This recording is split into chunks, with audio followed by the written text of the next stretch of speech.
en Radio Pauta 100.5 y online en pauta.cl. Lo decíamos antes de la pausa, ya estamos con la columna de Cristóbal Belolio, académico de la Escuela de Gobierno de la Universidad Adolfo Ibáñez. Cristóbal, buenas tardes. ¿Qué tal? ¿Cómo estamos? Aquí andamos, con muchas cosas que contar. A veces me gustaría traer un tejido y sacar, ¿no? Y copuchar. Es que cada semana se pone mejor, sobre todo mientras más se acerca el momento de la inscripción de las candidaturas y también la elección, que está ¿a cuánto? ¿A 4 meses? Un poquito menos. Se va a pasar volando. Se va a pasar volando, sobre todo con los cambios de estrategia, y parte de eso es lo que queremos abordar o en la práctica profundizar, porque ya el viernes pasado algo apuntábamos sobre cómo debía enfrentar Evelyn Matei, si ya estaba iniciando una nueva estrategia de campaña denunciando esta campaña asquerosa en redes sociales. Y resulta que la hemos visto, o la vimos al menos ayer en el Salmon Summit, tratando de no embarrarse. Por arriba. O de embarrarla. No sé, arriba. o de embarrarse o de embarrarla. ¿Cómo lo has visto? ¿Qué has observado? ¿Cuál es el análisis que hace de al menos estos días? Sería interesante ir como sacando todas las cápsulas de lo que hemos hablado de Evelyn Matei desde hace ya varios meses, ¿cierto? Desde que parecía favorita imbatible, hasta que se empezó a desinflar y se le metió Kast seriamente. Y de hecho, bueno, el viernes yo quería que conversáramos sobre este tema del voto voluntario obligatorio, y tú me dijiste, Cristóbal, ¿sabes que está más interesante esto de la campaña asquerosa que denunció Matei? Yo creo que tú tenías razón, porque de alguna manera anticipaste que ella encontró un registro, yo creo que en dos dimensiones. Encontró primero un registro en el sentido de, mira, si me buscan, me encuentran. Hay una columna interesante que escribió Daniel Matamala el fin de semana.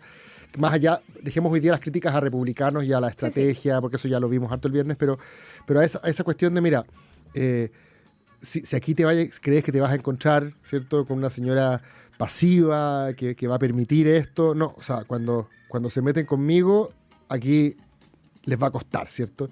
Y yo creo que eso generó una especie también de aleonamiento colectivo en su sector, no solo de las mujeres, sino que como que levantó el ánimo, sí, claro, de esta persona que esta vez sí se enojó con razón. ¿Te acordás que habíamos dicho hace unas semanas atrás que parecía como que nos estaba retando por algo? Siempre enojada. Como exagerando este rictus, sí, enojón, y que por eso hablábamos del machismo, de que ese rictus enojón en los hombres se lee o se proyecta como carácter y en las mujeres como histeria. Bueno, ahora sí habían buenas razones para enojarse, para golpear la mesa, y le salió bien.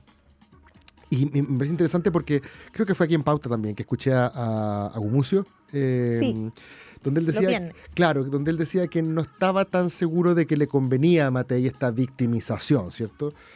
Yo entiendo en el contexto en el que él lo dijo, y me hizo sentido en ese momento, pero yo creo que esto no se leyó como una victimización, se leyó como algo distinto, se leyó como un parelé, y los parelés cada cierto tiempo son pertinentes, corresponden, y yo creo que ella hizo un parelé en un momento que le permitió y le devolvió un poco el aire a su sector, y lo que se sumó a lo que ocurrió en este Salmon Summit que tú señalas, que es una conferencia, o sea, una cuestión de una industria en particular, pero que es de los pocos momentos en los cuales lo hemos visto a todos, digamos, a los grandes, a los tres favoritos. A digamos, los tres grandes, que más marcan en la encuesta, porque los otros igual reclamaron que porque no los habían invitado. Correcto, ya han habido otros espacios en los cuales se han encontrado ellos. Sí. Pero aquí se encontraron los tres grandes, digamos, los que van punteando, ¿cierto? Y como bien dices tú, parece que esta buena racha de unos días que pilló, sin pedirlo ni buscarlo, ¿cierto? Medio de carambola que le cayó esta cuestión, porque tuvo que defenderse de algo bien poco, halagante, digamos. O sea, que te digan que tenía Alzheimer, que está ahí, digamos, que se te arranca la cadena, no sé cómo fue la serie de cuestiones que se dijeron. Generalmente cuando uno se defiende ese tipo de cuestiones no gana mucho. Por el contrario, el gran riesgo que hay, como decía este teórico de la comunicación, si no me equivoco, Lakoff, que decía, don't think of an elephant, no pienses en un elefante, porque si yo lo digo, automáticamente el otro va a pensar en un elefante. Entonces, si tú sí dices, no tengo Alzheimer, vas a instalar la figura del Alzheimer incluso en gente que no había escuchado del tema. Pero funcionó. Y contribuyó el precandidato a diputados republicanos también, que justo el mismo día, al mismo tiempo que estaban desmintiendo, aparece con su frase. Y contribuyó también que vimos a José Antonio Kast por primera vez no jugando por arriba, porque siempre decían, mira, yo estoy en verdad para las prioridades de los chilenos, lo vimos defendiéndose. Nosotros no hacemos eso. Pero flaco, te pillamos, te pillamos, pues, compadre. Te pillamos, pues, compadre. ¿Cómo que no hice eso? Bueno, entonces creo que funcionó bien, intencional o no. Yo creo que en la política chilena, que es bien amateur, estas cosas son más bien casuales que preparadas. Uno a veces puede preparar mucho y no se te da, y a veces no preparas bien las cosas y se da. Sale. ¿Cierto? Talento y oportunidad, decía Maquiavelo. Con una de las dos cosas no basta, tienen que juntarse las dos. Y en este caso yo creo que se juntó, digamos, el momento que la gente estaba necesitando que ella, digamos, dijera, paremos esta sangría. Estamos no en caída de libre, va a ser muy dramático, pero estamos desinflándonos. Logró detener esa sangría. Y las 3 mediciones que hubo, corrígeme si me equivoco, conocí 3 yo al menos, sí, desde el viernes al lunes. Criteria, Academ y UDD puede Panel ser, ¿no? UDD, sí. Sí. Que Panel UDD le fue más favorable. Sí, pero en las 3 o detiene la caída o mejora un poquito. Sí. Y yo creo que lo que pasó en este Salmon Summit también da en el tono correcto, porque vuelve. ¿Te acordáis cuando hablábamos de la Matei / Cataldo? De la Matei que le decía a Cataldo, este gallo me caía mal, pero ahora me cae bien y Sí, me acuerdo. Podemos construir juntos, podemos hacer cosas con gente que no es del mismo lado. Y yo creo que ella de alguna manera, no sé si nos escuchó, pero eso fue lo que hizo en el Salmon Summit. Dice, aquí yo he escuchado 2 gallos peleando. Porque parece que ese fue no me di la lata escucharlo entero, perdona a los salmoneros, pero hubo una confrontación entre Kast y Jara. Muy ácida, donde Jara mostró un manejo, no sé si necesariamente el manejo político, pero sí mostró un manejo comunicacional, sí, en la capacidad de debatir, bien relevante, porque sí, todo lo que dijo con mucha ironía, o todo lo que le sacó en cara a José Antonio Kast con mucha ironía, primero logró desarmarlo un poco en su pedestal que tiene Kast, sí, de que yo no me meto aquí, sí, yo estoy por arriba, y segundo, lo dijo en un tono simpático. Ahora, lo que yo creo, no sé si lo viste o lo que alcanzaste a ver, sí, vi los típicos reels. Es que ella se sentía muy confiada de saber que estaba en no un es su público público, adverso, claro, y que en realidad no era ese público al que quería hablarle, sino que era el público que que la lo iba va a ver después, en redes sociales exactamente, a través de los reels. que tiene toda la razón, ¿cierto? Y en esa confrontación que es lo que le conviene a los dos, porque los dos saben que la lógica polar hace que Matei sea irrelevante. Si Matei es el jamón del sándwich, significa que, como hemos dicho acá, puede estar contestando puede estar entregando la respuesta correcta, pero a la pregunta incorrecta. Sí. La pregunta correcta aquí es, ¿cuál de los dos lados querí? ¿Cierto? ¿Quería los de derecha dura o quería los de izquierda dura? Por así decirlo, a pesar de que ambos están desplegando agendas más bien moderadas. Pero en esa conversación Matei parece un poco irrelevante, ¿cierto? En esta confrontación. Claro, cuando las discusiones se polarizan, ¿cierto? Y tú dices, mira, yo tengo un matiz, o mira, fíjate que para mí esa no es la conversación más importante. Hay gente que no se acuerda, pero el momento en el que Kast empezó a subir el 2021 y ya a desplazar a Sichel, no fue solamente culpa de Sichel, en el sentido que se desinfló por lo que le descubrieron del financiamiento ilegal de la política, o que sacó el retiro. ¿Te acordás que Sí. tuvo como 2 o 3 semanas horribles Sichel? Sí, pero no sé si tuvo financiamiento ilegal de la política. No. Sí que había sacado el retiro. Y, No, pero un ex ¿cómo se le dice? Un ex camarada de la DC revivió unos antiguos. Yo sé perfectamente quién es, así que lo recuerdo. Eran viejos amigos, después ya no. O sea, evidentemente después de eso no era haber seguido siendo pero muy justo amigo. cuando pasó eso, si no me equivoco, por ahí, en esos meses, junio, julio, agosto, no me acuerdo cuándo fue lo de Colchane, y se produjo una especie de atisbo de conato fronterizo, y Kast había viajado hartas veces antes, pero esta vez fue especialmente mediático, y el tema pasó a ser migración. ¿Y quién estaba hablando de eso? Kast y Boric, con respuestas muy distintas, ¿cierto? Boric era, migrar es un derecho. Diametralmente distinta. No hay humanos ilegales, ¿te acordarás? Y Kast, por el otro lado, decía, no, aquí hay que poner una zanja. Esa era la pregunta relevante del momento, y frente a esa pregunta, un liberalismo, digamos, a media tinta como el de Sichel, por más que fuese, desde el punto de vista de la respuesta, el más prudente, nadie quería escuchar eso. La gente quería escuchar o lo de Kast y estaba ahí con Kast, o lo de Boric y estaba ahí claro. con Boric. Entonces, eso es un poco lo que yo sentía que le estaba pasando a Matei. No estaba encontrando un registro para meterse en la pregunta correcta. Y creo que aquí lo logró. Logró cambiar la pregunta y decir, mira, ¿qué es lo que quieren ustedes? Un gobierno que sea capaz de ponerse de acuerdo y hacer las cosas que hay que hacer, o que se pasen peleando. Como que le anticipó a la gente. Los apuntó, Y por lo los menos apuntó. ayer. Dice, acá ellos dos han demostrado que lo único que van a hacer es pelear y lo que yo propongo es colaboración y no confrontación. Exacto, básicamente lo que nos mostró el futuro. Mostrar el futuro es clave en política porque tú eres capaz de proyectar una visión que los otros pueden compartir o no, pero hay una visión. Ella dijo, el futuro va a ser este. Si gana Kast, se va a ir en la volada de la guerra cultural, ¿cachai? Va a empezar a pelearse con las mujeres, con los estudiantes, y finalmente no va a poder avanzar en nada. Si gana Jara, bueno, ¿para qué hablar, cierto? Yo soy la única que puede destrabar este nudo. Si hoy día ustedes están complicados porque la democracia no tiene delivery y no produce, no avanza, no genera reforma, ¿cierto? Bueno, con este tono confrontacional no vamos a llegar a ninguna parte, aquí está la papa. Vamos a ver, hoy día me parece que eso tiene un cierto cuerpo, digamos, más de lo que le había escuchado hace unos días atrás. Vamos a ver qué es lo que dicen las encuestas los próximos días. No sé si tú te parece o no, o lo has visto así. Nosotros lo conversábamos ayer con Gonzalo Blumer, el exministro de Sebastián Piñera, que está jugado por Matei, evidentemente.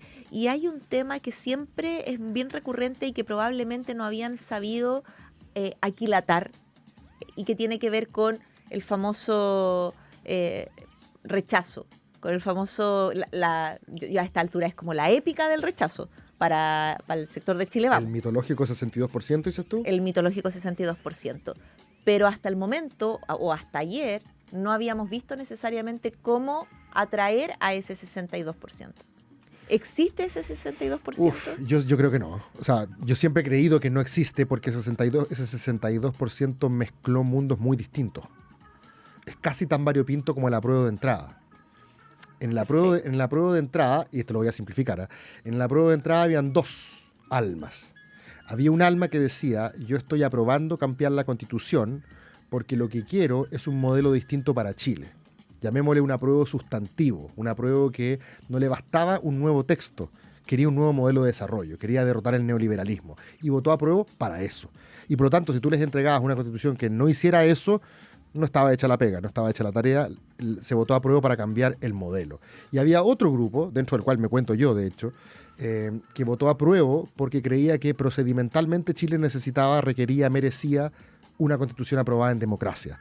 Con independencia de que el contenido fuese ideológicamente favorable a mí, a ti o a quien sea, porque las constituciones no están para definir cuál va a ser el modelo de desarrollo, sino sencillamente para establecer las reglas del juego sobre las cuales vamos a discutir el modelo de desarrollo.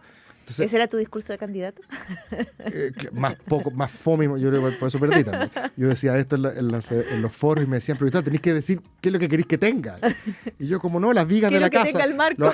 el andamio, pero el andamio, que poco romántico. Bueno, pero es verdad, di como queréis que sean los muebles, no, que a mí me interesa el andamio. Pero bueno. Ya, ahí podemos entender mi listo. fracaso como candidato. Pero la verdad, y finalmente creo que el desenlace me dio la razón, pero bueno. Y lo que me parece que estaba ocurriendo hasta ahora es que la idea del rechazo, este rechazo 62%, ¿sabe a quién se lo escuché por primera vez? A Rodolfo Carter. Cuando Rodolfo Carter cuando todavía sonaba como potencial candidato, ¿cierto? Que ahora quiere ir por la Araucanía. Está ¿Sí? viendo si Mira. se baja o no se baja. Es que Kast, yo creo que Felipe no va a ir y Kast, ahí está. el liberal, Claro, el sí. progresista. Bueno, una vez creo que fue en la NADE, esas cosas que se hacían en ex Casapiedra, Sí. donde se junta el empresariado, y fueron en ese entonces, me acuerdo de haber sido hace 2 años atrás nomás. Y Carter dice algo así, yo creo que le preguntaron por su contienda con Kast. Y él decía, yo creo que se una todo ese 62% de buena voluntad. Como esa idea de los verdaderos chilenos versus los... y yo decía, bueno, aquí mi problema es que este 62% es tan variopinto como la prueba de entrada. Aquí hubo gente que votó en contra porque está ideológicamente contra la plurinacionalidad ideológicamente contra la política identitaria, contra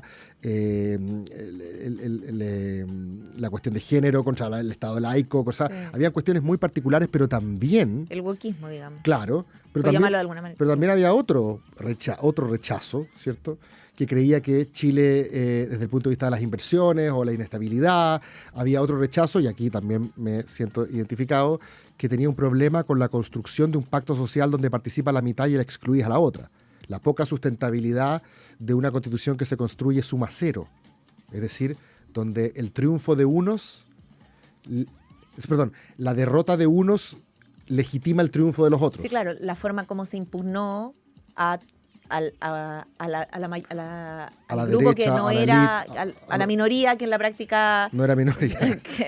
Bueno, que no era minoría. Claro. Sí, claro, como se funó Exacto. entre ellos mismos. O sea, el Partido Socialista Totalmente. terminó... Tú no puedes construir un pacto social en base a la adversarialidad. Eso es lo que me parecía, pero bueno, no estamos justificándolo, estamos diciendo que había en ese rechazo colores ideológicos muy distintos. Y por lo tanto creer que automáticamente nosotros estamos todos juntos es un tremendo error que de hecho pagó cara a la derecha en el segundo proceso. Yo creo que Demócratas y Amarillo de alguna manera en el segundo proceso vendió cara a su participación y dijo, oye, pero si nosotros somos el delta, el diferencial entre el 44% histórico de la derecha, el que sacó Pinochet el 88, el que sacó Kast en segunda vuelta el 2021 y el 62 que sacamos ahora. Nosotros somos ese diferencial. Bueno, en el segundo proceso, que ganó el en contra, 56-44, se demostró que no estaban entregando mucho, sino que volvimos al 44. No había mucho. Entonces, por eso yo creo que es falso. Tú puedes seguir diciéndolo como una manera de apelar a ese mundo, pero es falso que ese 62% le pertenezca a la centroderecha. Por lo tanto, esa estrategia yo creo que no tiene... no o sea, tendría mayor... tú puedes decir lo que tú puedes decir lo que tú quieras en política, pero yo creo que ese 62% no tiene su domicilio político en la derecha. Y en gran parte porque como es un votante no habitual, recuerda que lo obligamos a votar al 62%, es un votante, como le llaman, retraído, es un votante no socializado en la política. El votante bronca aprendí en tus columnas. El votante bronca, claro. Ese votante que lo llamamos a la mala a votar, de un ala, so pena de multa, bueno, ahora ya sabe que no lo van a multar. Sí, que lo multan. Ese votante ocupó el voto del proceso constituyente 1 y del 2, del 4S y del 17D, para mandar a la cresta a la clase política por igual. Ese no es un votante que sea mitocondrialmente de derecha. Oye, a propósito del votante bronca, me acordé porque en el panel UDD, una de las encuestas que salieron el fin de semana, aparece mucho mejor posicionada, prácticamente empatada o un poquito más arriba de Kast, si es que mal no recuerdo, en ese votante. ¿Quién? En el que va a votar obligado, Evelyn Matei. ¿Un poquito mejor? Un poquito Eso mejor. es muy bueno para ella. Déjame echar una mirada Eso es bueno para ella. a la rápida. Y de hecho me sorprende un poco. ¿Sí? Me sorprende ¿por qué? Porque yo pensaría que el voto que es más... A ver, esto es digamos, por arquetipo. Yo pensaría que más el voto Matei-Toá es más fuerte en el votante habitual porque son miembros de coaliciones políticas más tradicionales. En cambio, Kast sigue apareciendo como el impugnador, como el que denuncia a la clase política, como si él no tuviera nada que ver. Mira acá. Renta mejor como outsider. El votante obligado aparece un poquito mejor que Jara. El votante en general, según la encuesta panel UDD, aparece entre la siguiente lista de candidatos por cuál votaría. Jara 34, Kast 22, Evelyn Matei 16. Pero si lo llevas al votante obligado, Jara tiene... Obligado es el que no votaba y ahora Exacto. sí. Jara tiene el 17, Kast menos. tiene el 26 y Matei tiene el 19. O sea, a Kast al que le da mejor. A Kast al que le va mejor. Ya, eso sí me hace más sentido. ¿Por qué me hace más sentido? Porque él es el impugnador. Y el votante obligado no es... la razón por la cual no está votando es porque no confía en nadie de los partidos tradicionales. Que lo están obligando a votar. Exactamente. Entonces él va a votar por aquel que le permita vehiculizar su bronca de la manera más eficiente. Perfecto. Entonces Kast es mejor vehículo del voto bronca que Matei, que es el paradigma de la política tradicional. Ahora, está por verse, Ceci, si es que todo este panegírico que estamos haciendo, toda esta este elogio, por así decirlo, de que Matei habría encontrado el tono, como tú dijiste. Hay que ver si se confirma. Como tú bien dijiste al principio. Primero, esto cambia por semana. O sea, el Condoro puede caer mañana y cambia el escenario, ¿cierto? Hay que ver si estas han sido 2 semanas más, yo creo, 1 semana y media mala para Kast en general, porque se levanta Matei, porque logra acusarlo de algo que resulta relativamente verosímil para el resto. Porque le revuelve el espíritu a Chile Vamos. Los que en Chile Vamos ya estaban vitrineando la posibilidad de otra alternativa, dicen, tenemos candidata. ¿Y qué tanto o cuánto puede pesar esta carta que anda dando vuelta, esta declaración de 2.800 personas liderada por los empresarios, que se entiende o que lo entendió Lautaro Carmona como algo medio impropio en las elecciones, que los empresarios intervengan y que dice en la práctica que necesita que, mirando la presidencial y las oposiciones se unan? A ver. O sea, ¿ayuda o no ayuda? O sea, no le importa a nadie. O sea, solo a ellos. Digamos las cosas como son. No le importa a nadie. Nadie lee el diario físico, digamos. Al votante no habitual. En este minuto le importa más Kid Voodoo, no sé, que yo no sé quién es, el que acaba de decir. Artista urbano. Claro, el otro día vi que lo imitaba a Kramer y yo primera vez que lo veo es como Kramer. Entonces yo digo, ¿cómo puedo estar tan perdido de que veo a Kramer imitando a alguien que yo no sé quién es? ¿Cierto? Primera vez que me pasa. Así que... ¿Y aprovechaste de mirar el carnet de identidad? ¿No? Sí, me excuso que he estado cuando tus niños sí, crezcan vas a conocer a los artistas. Sí, me pasaba con Lun, me acuerdo, que de repente publicaba así como la mujer de Jefferson. Y yo decía, ¿quién diablo es Jefferson? ¿Cómo puedo estar tan perdido? Después, los niños adolescentes te llevan a la realidad. Entendía que había todo un ecosistema de gente que yo no conocía. Pero bueno, yo creo que esa gente, la gente que llenó ayer, que fue al concierto de este señor, de este muchacho por lo visto, no estaba comentando en la cola la carta de los empresarios. Yo creo que ahora, hablando ya del fondo y fuera de la ironía, los empresarios en Chile tienen un domicilio político conocido y no vamos a engañar a nadie al respecto. Y está bien, nadie le piden que sean eunucos políticos, no son dirigentes no trabajan en el CERVEL, tienen todo el derecho de tener una opinión política y tienen todo el derecho en el nombre de la libertad de expresión de hacerla valer, así que no creo que sea impropio ni contra la democracia ni nada de eso. Todos esos apellidos, todos esos señores que están ahí están mega ultra identificados con el sector. Pero un llamado vano, porque unidad ya no hubo. Y además porque... No sé cómo quieren salvarla. No, claro, lo que ellos están diciendo básicamente es 2 cosas. Si gana Jara, tenemos que tener un parlamento que evite que ella eche este país por los suelos. Y si ganamos nosotros, tenemos que tener uno, cuando digo nosotros, cualquiera de los 3, yo creo que a todos ellos les gustaría, a la gran mayoría de ellos les gustaría Matei. Y yo creo que a la gran mayoría de ellos les gustaría Matei porque saben que con Kast tenéis más, déjame decirlo de manera súper elegante para que no parezca campaña al terror, más riesgo de fricción social. Sí, claro. ¿Cierto? Porque Kast puede decir, mira, voy a hacer la corta, gobierno de emergencia, no me voy a meter con tontera, pero su gente, los que fueron consejeros constitucionales, van a querer dar la guerra cultural y van a querer ir por cuestiones que, según ellos, la izquierda corrió el cerco. Entonces, cuando vaya a dar esa guerra cultural, vaya a tener fricciones sociales. Entonces, Matei asegura, por así decirlo, llevar la fiesta más en paz. Yo creo que eso a ellos les importa. Pero fuera de eso, yo creo que, como tú dices, no tiene mucho efecto porque lo que le está pasando a los 2 lados, a la derecha grande, digamos, entendiendo la sin complejos y la moderada, para no llamarle como le llaman la nueva derecha. Claro, la nueva derecha y la derecha tradicional. Las 2 derechas y las 9 partidos que están bajo el alero de Janet Jara ahora tienen demasiados pasajeros para el tamaño de la micro.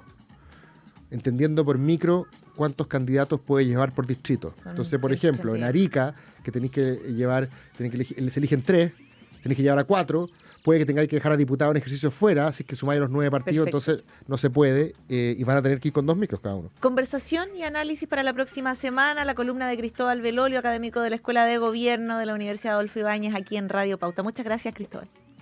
Perdón, estaba tomando agua, gracias. Que esté muy bien.